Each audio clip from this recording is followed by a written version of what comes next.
है, उसे चलाने के लिए आवश्यकता है, उसी के लिए कर्म भी करने पड़ेंगे, पसीना बहाना पड़ेगा, बहुत मेहनत करनी पड़ेगी। लेकिन शास्त्रकारों ने जो सुख और दुख की व्याख्या की है वो ये है।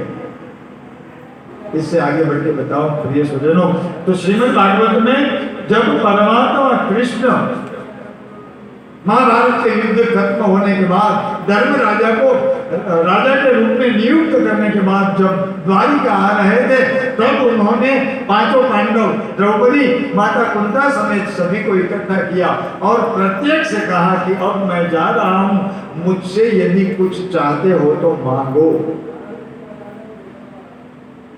धर्मराज युधिष्ठिर ने कहा कि धर्म के अनुरूप मेरा राज्य व्यवहार चले, ऐसा शुभ आशीर्वाद दे।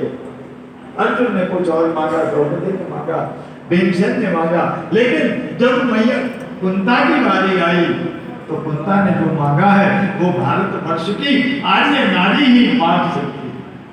ऐसी मांगनी थी, ऐसी बात कही कृष्ण के आगे, कहा ना यदि देना चाहते हो तो विपदः सन्तु न शश्वत, प्रत्येक कदम कदम पर हमें दुख का अनुभव हो। विपदः सन्तु न शश्वत तत्र तत्र जगत गुरु, हमें विपत्ति देना। क्यों विपत्ति देना? क्योंकि विपत्ति रहेगी तो हम कदम कदम पे तुझे याद करते रहेंगे। यही तो बलिहारी है सुख की और दुख की। आप सब सुवर्णकार यानी सोनी परिवार से मिले हैं तो नहीं कहूंगा। हमारे गुजरात में डोंगरे बाबा भागवत के प्रखर वक्ता थे और परम वंदनीय संत थे। जो निकलते थे ना तो उनके चरणों से धूल लेने के लिए भक्तों की लंबी कतार लगती थी।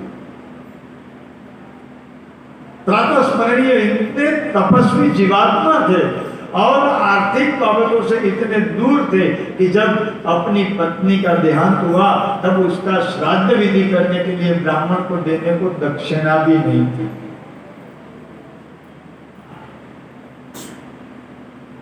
उन्होंने कहा कि एक काम करो, मेरी पत्नी के कुछ छोटे मोटे गहने पड़े हैं वो बेच डालो और इसमें से ब्राह्मण देवता को दक्षिणा दे दो। आज के दिन गंगा के पावन तट पर मैं इसलिए हृदय के भाव से वंदना करता हूं कि उस पुण्यात्मा ने अंतिम काल में कहा था अपने शिष्यों से कि ये देह जब गिरे तो और कुछ मत करना। मैया नर्मदा के किनारे मेरा जन्म है, नर्मदा में बड़ा हुआ तो मेरे इस शरीर को नर्मदा को ही समर्पित कर देना। और मैं अपने आप को इतना भाग्यशाली समझता हूँ कि उस देह के विसर्जन में हमें भी मौका मिला था उस पुण्यात्मा के डेड बॉडी को स्पर्श करने का, वंदन करने का।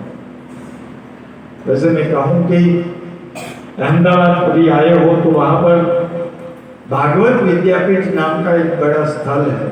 हमारे दादाजी तो बॉम्बे में बहुत आते थे, कृष्ण शंकर शास्त्री जी भागवत के प्रकांड वक्ता थे।